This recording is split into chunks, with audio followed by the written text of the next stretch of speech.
Romanos capítulo 1, versículos 16 y 17.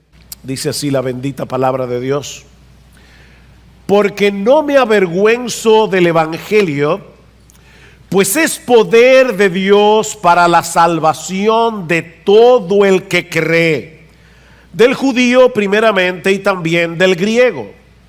Porque en el evangelio la justicia de Dios se revela por fe y para fe, como está escrito: mas el justo por la fe vivirá. En estos dos versículos que acabamos de leer, no solo encontramos el corazón, la esencia de la carta de Pablo a los romanos, sino también el corazón del cristianismo, el corazón del evangelio. Pablo nos muestra en este texto cómo puede un Dios perfectamente justo perdonar y aceptar en su presencia a un hombre injusto y aún así preservar intacta su justicia. Yo voy a repetir esa pregunta otra vez, porque ese es el corazón de este texto y es el corazón de mi sermón en esta mañana.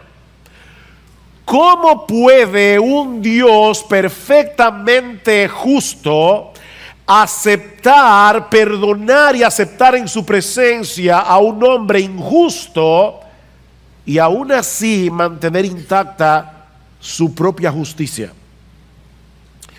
Si tú puedes entender lo que Pablo nos enseña en estos dos versículos, tú vas a entender de qué se trata el cristianismo. Pero más importante aún, vas a entender qué fue lo que Dios llevó a cabo a través de su Hijo para reconciliarnos con Él. Por eso alguien decía que este texto es la declaración más importante que jamás haya sido escrita. No hay otro texto en la literatura humana que sea más importante que lo que Pablo nos está diciendo aquí. Ahora, antes de pasar a considerar el contenido de estos dos versículos, permítanme poner este texto en su contexto. Hace 2 semanas comenzamos el estudio de esta carta que el apóstol Pablo envió a una iglesia que no lo conocía personalmente, pero a la que él deseaba visitar desde hacía años. Es esa imposibilidad de llegar a Roma lo que mueve a Pablo a escribirles esta carta, que termina convirtiéndose en un tratado monumental del evangelio y de sus implicaciones. En los primeros 15 versículos del capítulo 1 que ya consideramos en los 2 domingos anteriores, Pablo introduce la carta manifestándole, entre otras cosas, su ferviente deseo de ir a visitarles para compartir con ellos el evangelio. Noten el versículo 15: así que por mi parte ansioso estoy de anunciar el evangelio también a vosotros que estáis en Roma. Estoy ansioso, dice Pablo, de llegar a vosotros con el evangelio. Pero ahora, en los versículos 16 y 17, Pablo les provee un resumen magistral del contenido de ese evangelio, que él introduce con una extraña declaración. Si notan el versículo 16 otra vez, Pablo dice: yo quiero ir a Roma a predicarles el evangelio, porque no me avergüenzo del evangelio. Yo no me avergüenzo del evangelio. Ahora, esta declaración es extraña porque, humanamente hablando, subrayen eso, repito, humanamente hablando, Pablo tenía todas las razones del mundo para avergonzarse del evangelio. Por predicar el evangelio, Pablo había sido apresado en Filipo, expulsado de Tesalónica, sacado en secreto de Damasco, colgado de una canasta por las murallas de la ciudad. Tuvo que ser escoltado para salir a salvo de la ciudad de Berea. Pablo fue burlado en Atenas, considerado como un imbécil en Corinto, apedreado y dejado por muerto en la ciudad de Listra, acusado de blasfemia en Jerusalén, donde casi lo matan a golpes. Mis hermanos, cualquier ser humano normal se habría sentido tentado a cambiar de trabajo antes que seguir poniendo en peligro su integridad física y su integridad emocional. Por otra parte, en este punto de la historia, el cristianismo tenía muy mala reputación en Roma y en todo el imperio. Los cristianos eran acusados de ser ateos porque ellos no adoraban a los dioses del Olimpo. Muchos pensaban que eran caníbales, sí, caníbales, porque no podían entender qué era lo que pasaba en la cena del Señor cuando ellos compartían el pan y decían el cuerpo de Cristo.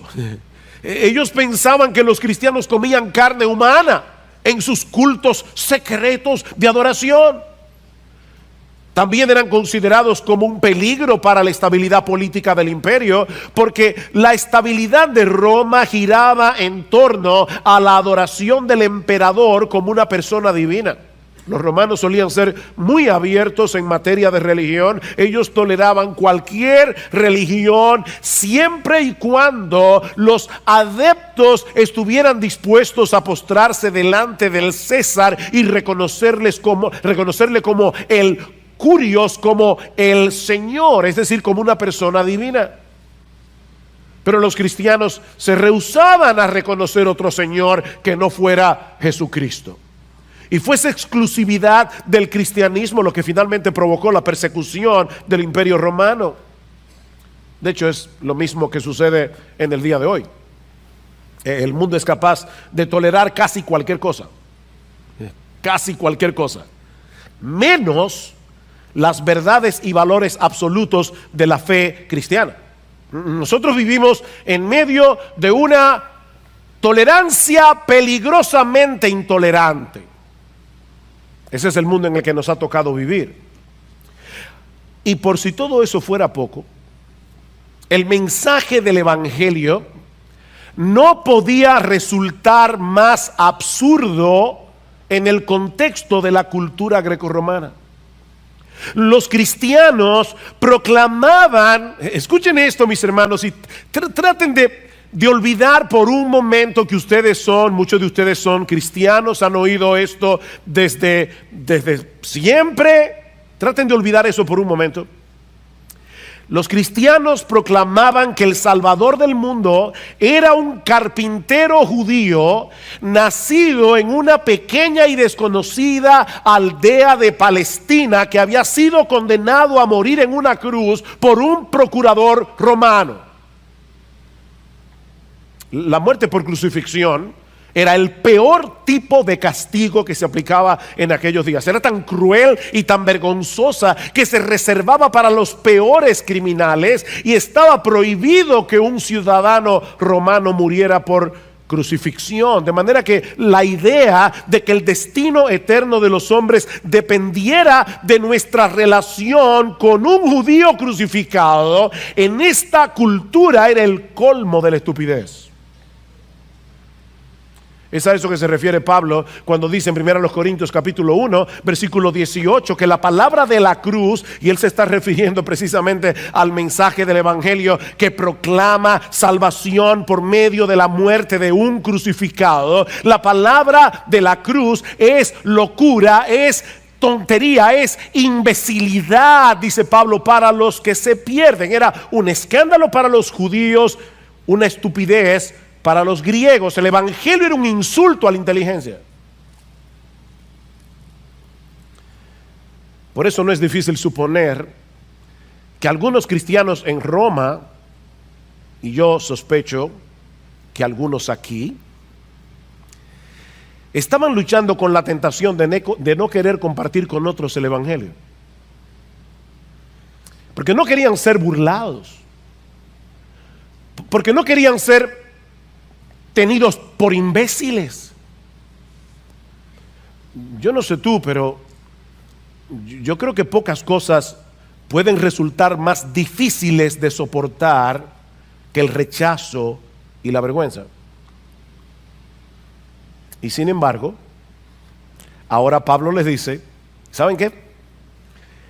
Yo tengo años deseando ir a Roma. Tengo años deseando ir a Roma porque yo quiero predicarles el Evangelio. Y la razón por la que yo quiero predicarles el Evangelio es porque yo no me avergüenzo del Evangelio. Es una declaración extraordinaria. Viéndolo en ese contexto. Yo no me avergüenzo del Evangelio, ni quiero que ustedes se avergüencen tampoco. Ahora déjenme decirles, Pablo era un buen maestro, no solamente hace una declaración, permítanme explicarles por qué a pesar de todo lo que me ha sucedido, por qué a pesar de que el Evangelio es una locura en la cultura greco-romana en la que nos ha tocado vivir, déjenme explicarles por qué yo no me avergüenzo del Evangelio. Y Pablo da 4 razones aquí. La primera es porque el Evangelio es el poder salvador de Dios. Versículo 16. Porque no me avergüenzo del Evangelio, pues es poder de Dios para la salvación de todo el que cree. Pablo sabía que ese mensaje que resultaba tan absurdo para la mente humana era en realidad el poder omnipotente de Dios para salvar a los pecadores. Porque Pablo va a decir en 1 Corintios capítulo 1 versículo 24 que lo débil de Dios es más fuerte que los hombres. Lo que los hombres tienen por débil en Dios es más fuerte que los hombres. La palabra griega que se traduce aquí como poder es una palabra que ustedes conocen, es la palabra dunamis, de donde viene nuestra palabra dinamita. La palabra, dice Pablo, es el poder explosivo de Dios. Pero no para destruir, sino para construir, para salvar. Es un poder que transforma, es un poder que reconstruye una vida humana que está despedazada internamente en el asiento mismo de su personalidad. Una mente, un corazón, una vida que está destrozada por causa del pecado. El Evangelio es poder de Dios para hacer eso. Yo no me avergüenzo del Evangelio, dice Pablo, porque no existe en el mundo ningún otro mensaje como el Evangelio. No existe ninguna terapia psicológica que pueda hacer lo que solo el Evangelio es capaz de hacer en la vida de otro ser humano. Y Pablo sabía eso por experiencia propia. Porque ese poder omnipotente obró en su propia vida para convertirlo en un apóstol, habiendo sido él un perseguidor de la iglesia. Hubo una época en que Pablo aborrecía con todas las fuerzas de su corazón el nombre de Jesús. Hubo una época en que este hombre había tomado como la misión de su vida. Pablo existía, llegó un momento que la misión de su vida era dedicar todas sus energías a la destrucción del cristianismo. Pablo era un blasfemo. Pablo era un agresor. Pero el poder explosivo del Evangelio lo transformó. El poder explosivo del Evangelio cambió por completo su perspectiva de la realidad, a tal punto que ese Jesús que antes aborrecía se convirtió en la pasión de su vida. Pablo no se avergonzaba del Evangelio porque sabía por experiencia el poder de ese Evangelio para transformar realmente la vida de un hombre.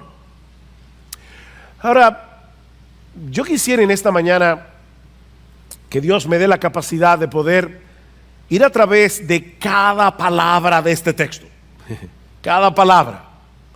Y yo quiero que ustedes noten aquí, en el versículo 16, que Pablo no dice simplemente que el Evangelio revela el poder de Dios, o que el tema del Evangelio es el poder de Dios. No, lo que Pablo dice en el texto es que el Evangelio es. ¿Se dieron cuenta? Yo no me avergüenzo del Evangelio porque ese Evangelio es poder de Dios para salvación. Es a través de la predicación del Evangelio que Dios obra en el corazón de los hombres para traerlos a salvación y transformarlos por completo de adentro hacia afuera. El Evangelio es el bisturí a través del cual Dios abre los ojos de hombres que están ciegos y que no pueden ver lamentablemente la gloria, la hermosura, la majestad, la sabiduría, el poder, la gloria de nuestro bendito Señor y Salvador Jesucristo. Así que Dios usa el Evangelio como el bisturí a través del cual Él hace esa operación. Yo recuerdo cuando mi mejor amigo se convirtió al Señor. Para mí fue un shock porque éramos amigos a través de toda la adolescencia. Era realmente una persona muy cercana a mí y yo lo conocía muy bien, y una de las cosas que yo admiraba de ese amigo era su inteligencia. Siempre pensé que este amigo era mucho mejor que yo en todo, en todo. En la escuela él sacaba mejor nota que yo, nos metíamos en un deporte y él jugaba mejor que yo. Una vez entramos juntos a aprender a tocar guitarra y al poco tiempo ya él estaba tocando guitarra y yo estaba maltratando la guitarra. Él era mejor que yo en todo. Y gracias al Señor, yo nunca que yo recuerde sentí envidia por él. Pero yo recuerdo cuando él por primera vez me habló de Jesucristo. Para mí fue un shock. ¿Cómo es posible que este individuo de verdad crea que Jesucristo es el Dios encarnado? Y recuerdo una noche hablando con él acerca de ese tema, me decía, ¿qué tú crees de Jesucristo? Y yo decía, bueno, era un hombre adelantado para su época. ¿Han oído eso? Unos días más tarde, yo comencé a leer la Biblia. E inmediatamente, mis ojos fueron abiertos para entender que este libro es la palabra infalible, inerrante, inspirada de Dios, y que Jesucristo es nada más y nada menos que el Dios encarnado que vino al mundo a morir por mis pecados. Inmediatamente fue simplemente comenzar a leer este libro y ser convencido de la veracidad del Evangelio. Mis hermanos, ese es el poder de Dios.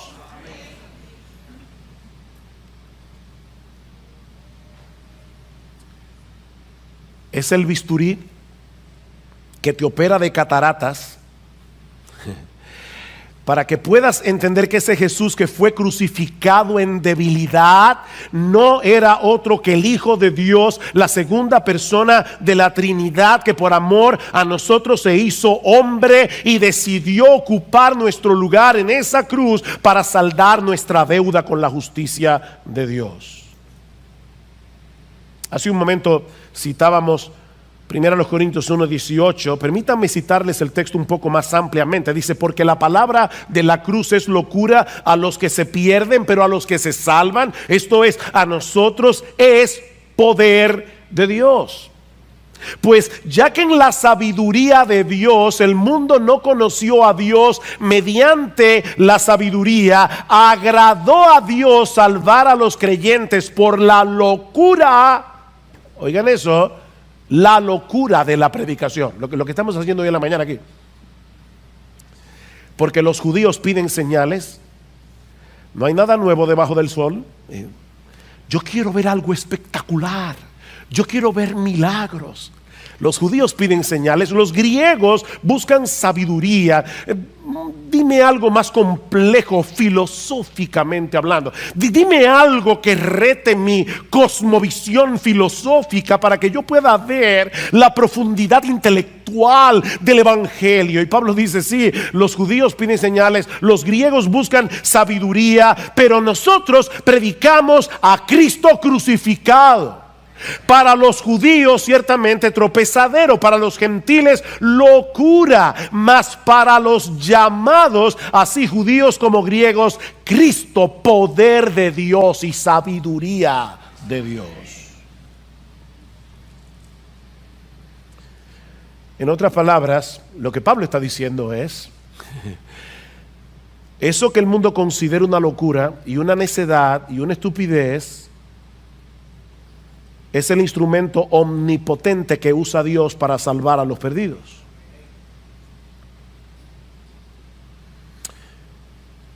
Esta palabra que se traduce como salvación significa liberación, significa ser rescatado a tiempo de un peligro inminente. Ser salvado, libertado, rescatado de la ruina, de la destrucción. Y eso nos lleva a preguntarnos si el Evangelio es poder de Dios para salvación, ¿salvación de qué? ¿Recuerdan esa famosa frase? Si Cristo es la respuesta, ¿cuál es la pregunta? Necesitamos salvarnos. ¿Salvarnos de qué?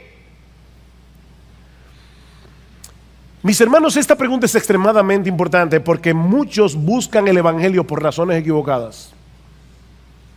Y lamentablemente muchos predican el Evangelio dando razones equivocadas. Ven a Cristo y toda tu vida será dichosa y tú serás multimillonario y todos tus problemas se van a solucionar, tu familia será hermosa, tu esposo te va a querer. Escucha lo que sigue diciendo Pablo en nuestro texto. Porque no me avergüenzo del Evangelio, pues es poder de Dios para salvación de todo el que cree, del judío primeramente y también del griego. Porque en el Evangelio la justicia, la justicia de Dios se revela por fe y para fe, como está escrito, mas el justo por la fe vivirá, porque... Aquí está la necesidad del Evangelio. Porque la ira de Dios se revela desde el cielo contra toda impiedad e injusticia de los hombres que con injusticia restringen la verdad. El hombre se pasa la vida tratando de evadir la verdad. El hombre se pasa la vida evitando llegar a la conclusión evidente de que existe un Dios a través de todo lo creado. Es lo que Pablo está diciendo aquí. Ahora, yo sé que hablar en el siglo XXI de la ira de Dios no es políticamente correcto. A muchos le parece extraño que nosotros hablemos de la ira de Dios,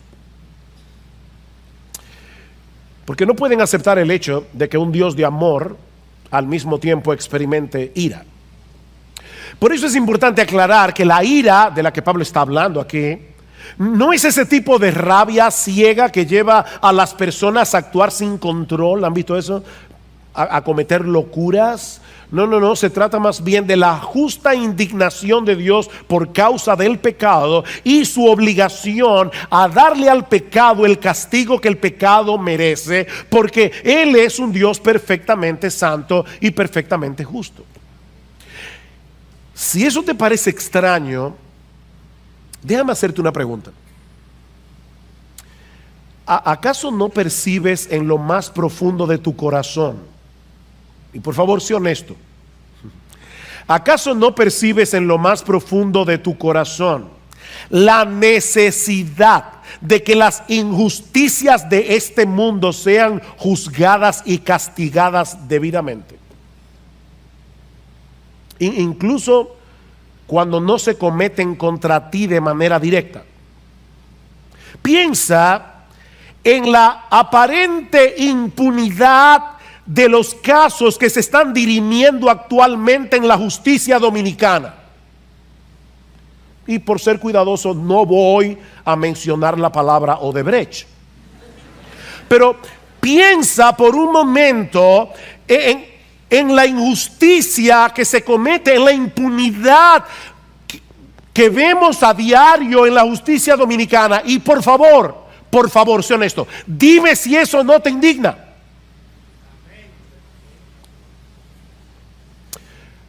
¿O acaso no te produce indignación lo que está sucediendo actualmente en Venezuela? Mira, si de verdad tú amas la raza humana, ya ni siquiera los venezolanos, si de verdad tú amas la raza humana, deberías indignarte. ¿Sabes por qué? Porque la ira y el amor no son incompatibles, sino todo lo contrario. Es imposible amar sin sentir indignación cuando se daña lo que amas. ¿Oíste eso? Es imposible amar y no sentir indignación. Si tú no sientes indignación, tú eres un apático, eres un indiferente, no una persona que ama.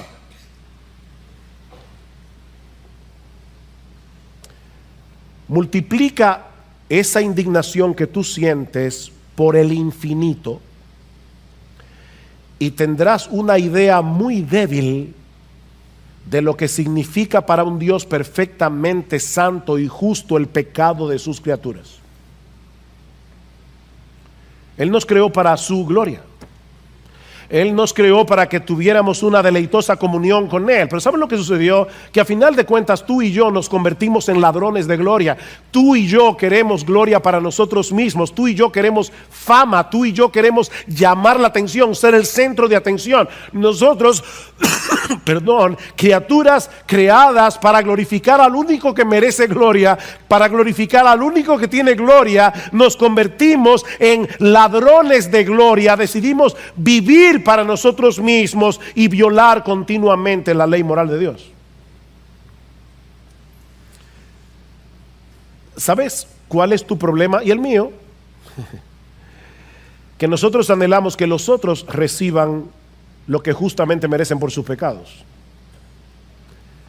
pero al mismo tiempo alimentamos la esperanza de que Dios se haga de la vista gorda cuando se trata de nuestros pecados. Pero si Dios se desentendiera de todos los pecados que una humanidad caída ha cometido y comete y seguirá cometiendo contra Él todos los días, incluyendo tu pecado y el mío, Dios sería el juez más corrupto del universo. De manera que la razón por la que necesitamos el Evangelio no es porque te sientes solo, no es porque experimentamos un vacío existencial que necesita ser llenado, no es porque tenemos un serio problema con la justicia de Dios por causa de nuestros pecados.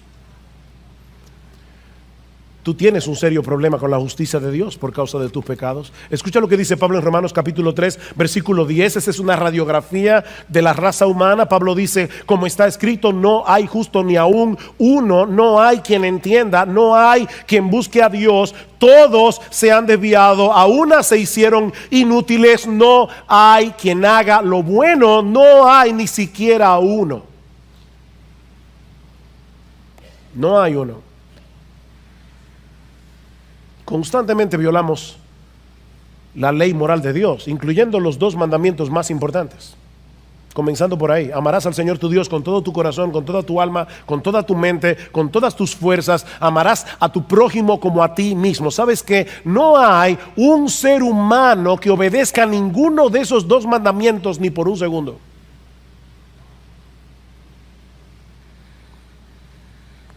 Y eso nos coloca en una terrible situación ante la realidad de que algún día tendremos que comparecer delante de un Dios perfectamente justo, que todo lo ve y que todo lo conoce. Si esta vida no terminara en un juicio, esta vida sería una broma muy pesada. Así que la razón por la que Pablo no se avergonzaba del Evangelio es porque ese mensaje es la única solución provista por Dios para resolver este problema. Hay una sola persona en todo el universo que puede salvarte de Dios. ¿Sabes quién es? Dios mismo. Solo Dios puede salvarte de Dios. Ese es el corazón del Evangelio. Y esa razón es suficiente para que ningún creyente se sienta avergonzado del Evangelio. Predica este Evangelio, no te avergüences del Evangelio, porque este mensaje es poder de Dios para salvación. Pero Pablo nos da una segunda razón aquí. Yo quiero ir a Roma, yo quiero predicar el Evangelio, yo no me avergüenzo del Evangelio, por el alcance universal del Evangelio. Vean el versículo 16 una vez más. Porque no me avergüenzo del Evangelio, pues es poder de Dios para la salvación de todo el que cree. Del judío primeramente y también del griego. La oferta del Evangelio es para todos. ¿Saben por qué? Porque todos necesitan lo que el Evangelio ofrece. No importa si tú eres rico, si tú eres pobre, no importa si tú eres famoso o si eres desconocido, no hay una sola persona en todo el planeta que no necesite el Evangelio. Y Pablo se ocupa de englobar aquí a toda la raza humana. Dice él, es salvación de todo aquel que cree. Todo aquel, sin distinción alguna. Y luego añade, del judío primeramente y también del griego. Esa es una de las nomenclaturas que usaban los judíos para referirse en aquellos días a toda la raza humana. Por un lado estaban los judíos, aquellos que recibieron originalmente las promesas de un Mesías, y luego estaban todos los demás, a quienes los judíos llamaban griegos o llamaban gentiles. Así que Pablo está dejando muy claro en este texto que existe una sola oferta de salvación para todo el mundo. No hay un salvador para los judíos y otro para los griegos. No hay un salvador para los chinos y otro para los hindúes y otro para los dominicanos. Es el mismo salvador para todos, porque hay un solo Dios, dice Pablo en 1 Timoteo capítulo 2 versículo 5. Hay un solo Dios y hay un solo mediador entre Dios y los hombres, Jesucristo hombre. La buena noticia es que ese Salvador está disponible para todo aquel que cree. En un sentido, el Evangelio es exclusivo porque proclama salvación únicamente en Cristo, solo en Él. Yo soy el camino y la verdad y la vida, dijo Jesús. Nadie viene al Padre sino por mí. ¿Oíste eso? Yo soy el camino, no un camino entre muchos. Yo soy el camino, yo soy la verdad, yo soy la vida. Nadie viene al Padre sino por mí. Es exclusivo, pero al mismo tiempo es universal, porque está disponible para cualquiera que deposite su fe únicamente en Él. Es para todo aquel que cree. Tú no tienes que esforzarte y tratar de ser lo suficientemente bueno como para merecer el Evangelio. No te esfuerces. No trates de ser lo suficientemente bueno. Tú no tienes que tener un grado académico. No tienes que ser buen mozo, qué bueno. No tienes que haber sido lo suficientemente exitoso en la vida como para que Dios te tome en cuenta. Es simplemente creer. A veces aparecen ciertas ofertas en el periódico que nos parecen increíblemente atractivas. El problema es que muchas veces, y en letras pequeñas, hay una nota al final que dice: ciertas restricciones aplican. ¿Han visto eso? Y cuando vas a la tienda te lo sacan en cara. ¿Sabes qué, mi amigo? Eso nunca te va a suceder con el Evangelio. Nunca. La razón de por qué Pablo quería predicar este evangelio en Roma es porque la oferta era para todos. Es para todo aquel que cree, sin ninguna restricción. Es para un estafador como Zaqueo el publicano. Es para un blasfemo y perseguidor como Pablo. Es para un moralista como Nicodemo. Es para todos, siempre y cuando reconozcas tu pecado y confíes únicamente en Cristo para salvación. Y quiero resaltar aquí la palabra únicamente. Únicamente. Voy a decir algo profundo. Espero que hayan dormido bien. Lo que estoy tratando de decir es que creer en Cristo es creer en Cristo. O sea, es creer en Cristo y en nadie más. El punto aquí, mi amigo, es que tú tienes que dejar de descansar en tu decencia, tú tienes que dejar de descansar en tu moralidad, tienes que dejar de descansar en tu religiosidad para depender únicamente de Él y de lo que Él hizo por pecadores al morir por ellos en una cruz. Es venir delante del trono de Dios como un mendigo. El mendigo que se siente en la acera a mendigar, está reconociendo su miseria, está reconociendo que él depende de los demás para seguir viviendo. Y es de ese tipo de fe que Pablo está hablando aquí. Una fe que te lleva a reconocer tu propia indignidad y tu propia impotencia para salvarte. Cuando tú llegaste a la iglesia esta mañana, tal vez no lo recuerdas, pero cuando llegaste a la iglesia esta mañana, tú te sentaste en la silla donde estás.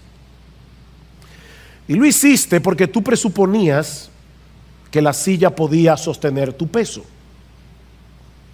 Supongo que a nadie se le ocurrió que tal vez debía sostener la silla, por si acaso, con sus propias manos. ¿No? ¿Tuviste la silla? Y descansaste todo el peso de tu cuerpo allí. Descansa a sí mismo en Jesucristo. Todo el peso de tu pecado, todo el peso de una vida vivida a espaldas de Dios, descánsalo en Él. Ahora, esa confianza en Cristo, confiar en Cristo de esa manera, implica mucho más que un asentimiento intelectual de quién Él es y de lo que Él hizo en una cruz para salvar a los pecadores. La fe de la que se habla en el Nuevo Testamento es un rendimiento de toda tu vida. ¿Sabes lo que es rendirse, verdad? Levantar la bandera blanca. De tal manera que Cristo venga a ser tu dueño, que Cristo venga a ser tu amo, que Cristo venga a ser tu Señor. Es por eso que este tipo de fe siempre viene acompañada de arrepentimiento. Y el arrepentimiento es ese reconocimiento doloroso de haber vivido toda una vida de espaldas a Dios y a tu manera. Es la disposición a divorciarte de tu vida de pecado, a no seguir viviendo de ese modo nunca más. Lo que Pablo está diciendo entonces es que él no se avergüenza del evangelio, porque ese mensaje actúa poderosamente en todo aquel que cree con esa clase de fe, sin distinción alguna, y los libra por completo de la condenación y de la esclavitud del pecado. Ahora, ¿cómo es que el evangelio hace eso? Bueno, eso nos lleva a la tercera razón que Pablo nos da en el versículo 17. Él no se avergüenza del evangelio por la perfecta provisión que Dios nos da en el evangelio. Versículo 17. Otro porque aquí. Porque en el evangelio la justicia de Dios se revela por fe y para fe, como está escrito, mas el justo por la fe vivirá. Miren, mis hermanos y amigos que nos visitan en esta mañana, no sería exagerado decir que el correcto entendimiento de este texto a finales de la Edad Media produjo una de las más grandes revoluciones, uno de los más grandes avivamientos en toda la historia de la iglesia, cuando a un monje alemán llamado Martín Lutero le encargaron enseñar la carta de Pablo a los romanos en la Universidad de Wittenberg. Lutero había sido estudiante de abogacía, era de derecho, antes de hacerse monje, y él entendía muy bien cómo funcionaba la ley. Así que cuando Lutero comenzó a estudiar esta carta, Lutero estaba desesperado consigo mismo, porque Lutero no sabía cómo él podía llegar a agradar a un Dios perfectamente justo. ¿Cómo yo puedo llenar la medida de justicia que Dios exige si yo soy un pecador? De hecho, Lutero, cuando iba al confesionario, los confesores le tenían pavor, porque Lutero se pasaba 3, 4 horas confesando sus pecados, y muchas veces cuando salía del confesionario volvía otra vez, porque se le había olvidado algo. Por eso le pareció tan extraño cuando, estudiando Romanos, se encontró con este texto. La palabra evangelio significa buena noticia. Y la pregunta de Lutero es: ¿cómo Pablo puede decir en este texto que el evangelio es una buena noticia porque revela la justicia de Dios? Eso no es una buena noticia, saber que Dios es justo. No es una buena noticia saber que ese Dios perfectamente justo algún día le va a dar a cada cual lo que merece. Como Pablo nos dice aquí: yo no me avergüenzo del evangelio, porque en esta buena noticia se revela la justicia de Dios. Hasta que Lutero entendió que Pablo no está hablando aquí del carácter justo de Dios, sino de la justicia que Dios provee como un regalo gratuitamente por gracia, por medio de la fe a los que no tienen justicia. Esta es la justicia que viene de Dios hacia el pecador. Es la justicia que Él provee como un regalo, como un don de gracia por medio de Jesús. ¿Recuerdan la pregunta que yo hice al principio? ¿Cómo puede un Dios perfectamente justo aceptar en su presencia a un pecador injusto y seguir siendo justo? La respuesta a ese dilema es Jesús. Jesús es la respuesta. La segunda persona de la Trinidad se hizo hombre para cumplir a la perfección todas las demandas de la ley moral de Dios, y luego fue a una cruz para pagar con su muerte lo que la ley demanda de sus transgresores. La paga del pecado es la muerte. De ahí lo que dice Pablo en 2 Corintios 5:21. Al que no conoció pecado, Cristo, al que no conoció pecado, por nosotros, es decir, a favor de nosotros, por causa de nosotros, Dios a Él lo hizo pecado, para que entonces nosotros fuésemos hechos justicia de Dios en Él. Eso es lo que Lutero llamaba un glorioso trueque. Un glorioso intercambio. Nosotros le damos a Jesús nuestros pecados, Él paga completamente por ellos en la cruz, y al mismo tiempo Él nos concede su justicia por medio de la fe. Por eso Pablo dice más adelante en Romanos capítulo 3 versículo 27: ¿dónde pues está la jactancia? ¿Hay alguien que se pueda jactar de ser creyente aquí? ¿Hay alguien que pueda llegar al cielo diciendo: bueno, aquí estoy, Señor, esta salvación fue sudada? No, tú no la sudaste, otro la sudó por ti. ¿Dónde está la jactancia? Dice Pablo, queda excluida. No hay jactancia en ser cristianos. ¿Por cuál ley? ¿La de las obras? No, por la ley de la fe, porque concluimos que el hombre es justificado por la fe aparte de las obras de la ley, sin las obras de la ley, sin cumplir las obras de la ley. Somos justificados, somos declarados justos en el tribunal de Dios únicamente por medio de la fe. Capítulo 5 versículo 1 de Romanos. Por tanto, habiendo sido justificados por la fe, tenemos paz para con Dios por medio de nuestro Señor Jesucristo. Estamos en paz. No tenemos cuentas pendientes con la justicia de Dios. ¿Qué es entonces lo que se revela en el evangelio? Que nosotros como pecadores jamás podremos llegar a satisfacer la justicia perfecta de Dios, porque Él solo puede ser plenamente satisfecho con una justicia que sea idéntica a la de Él.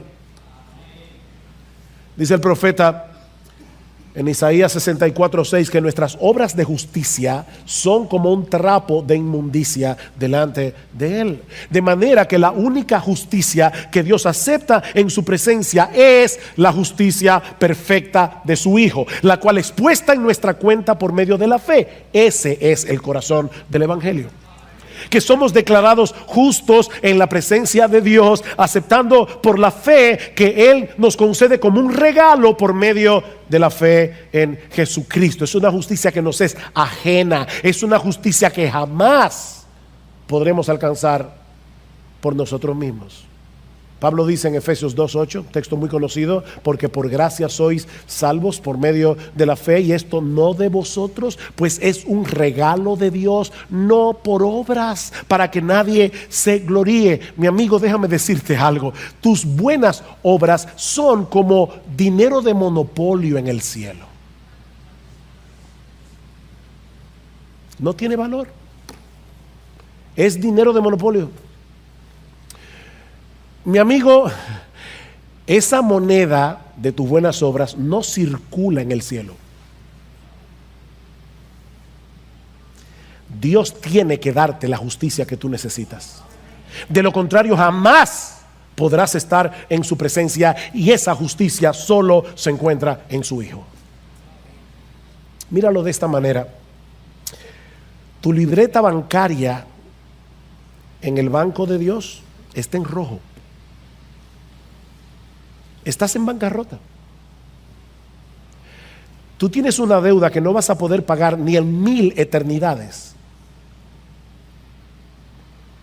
Pero Dios decidió pagarla. Dios decidió pagarla.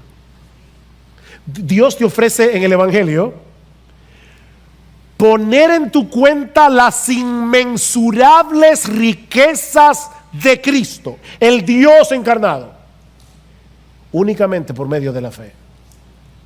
Y eso nos lleva de la mano a la cuarta y última razón, que veremos más brevemente, por la que Pablo no se avergüenza del Evangelio. Y es porque la salvación que el Evangelio ofrece depende de Dios de principio a fin. La salvación que Dios ofrece en el Evangelio depende de Él, de principio a fin. O sea, no se trata de una salvación que se inicia por la fe y que luego depende de nuestro esfuerzo para conservarla. No. Versículo 17: porque en el Evangelio la justicia de Dios se revela por fe y para fe. Es una frase extraña que en el texto griego lo que significa es desde la fe y hacia la fe. Es una justicia que se revela desde la fe cuando por primera vez tú crees en el Señor Jesucristo. Es una justicia que se revela hacia la fe. Descansa originalmente en Cristo para la salvación, pero te lleva a seguir descansando en Cristo por la fe por el resto de tu vida.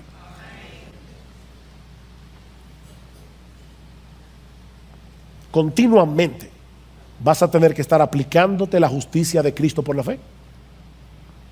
Continuamente vas a tener que seguir descansando en el favor que Dios otorga a sus hijos por gracia, únicamente por causa de Jesús. De ahí la cita de Pablo al final del versículo 17, como está escrito. ¿Dónde está escrito? En Habacuc, capítulo 2, versículo 4, como está escrito: mas el justo por la fe vivirá. Así que este mensaje no es nuevo, es el mismo del Antiguo Testamento. Es el mismo mensaje en los dos testamentos. Dios no tenía un plan A y un plan B, solo un plan A. Mas el justo por la fe vivirá.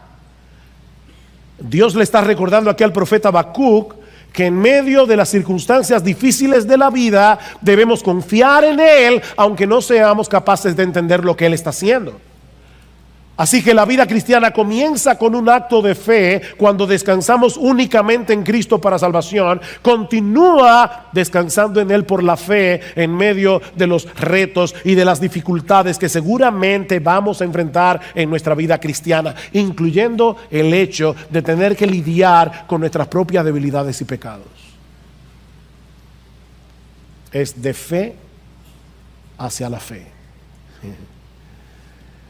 De manera que lo que al mundo le parece una locura, que la salvación dependa de un Salvador crucificado, es la única esperanza que este mundo tiene.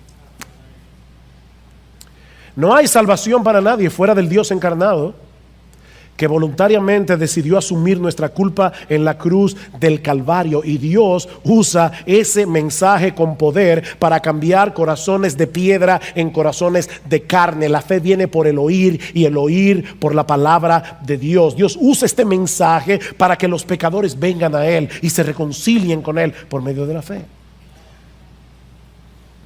Es por eso que los creyentes no debemos avergonzarnos del Evangelio. Oh, mi hermano, no te avergüences del Evangelio. Sí, no es políticamente correcto predicar el Evangelio en este mundo pluralista y relativista en el que nos ha tocado vivir, un mundo de mente abierta. No te avergüences del Evangelio, porque no hay otro mensaje en el mundo que sea capaz de hacer lo que el Evangelio puede hacer. No te avergüences del Evangelio, hermano, porque no hay un ser humano en todo el planeta que no esté necesitado de esa salvación que el Evangelio ofrece únicamente por gracia, únicamente por Cristo, únicamente por medio de la fe. Predica el Evangelio, mi hermano, porque este Evangelio sigue siendo poder de Dios para salvación, y Jesucristo sigue siendo un poderoso Salvador para llamar a los hombres a la fe por medio del Evangelio. Por experiencia propia sabemos que muchos de los que hoy se burlan, mañana puede ser que estén alabando su bendito nombre, porque fueron transformados por el poder del Evangelio que hoy consideran una locura. Y si tú estás aquí sin Cristo en esta mañana, mi amigo, yo te ruego, no te vayas de este lugar despreciando el extraordinario regalo de salvación que Dios nos ha dado en Cristo. Mira, mi amigo, si hubiera otra forma de salvación, Dios no habría enviado a su propio Hijo a morir en una cruz, una muerte tan cruel y tan vergonzosa. No hay otra manera. Solo Dios puede salvarte de Dios. Solo Dios puede satisfacer perfectamente su propia justicia, y esa justicia está en su Hijo y en nadie más. Fuera de Él, solo te resta la expectativa de llegar al día del juicio vestido con los harapos de lo que tú crees que es tu propia justicia. Y créeme, serás condenado, porque el veredicto ya fue emitido en la corte celestial. Oh, ¿cómo escaparemos? Dice el autor de los Hebreos. ¿Cómo escaparemos si descuidamos una salvación tan grande? Una salvación tan grande. Ven a Cristo, mi amigo, y ven ahora,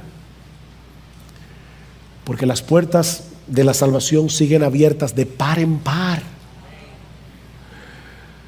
para todo aquel que cree.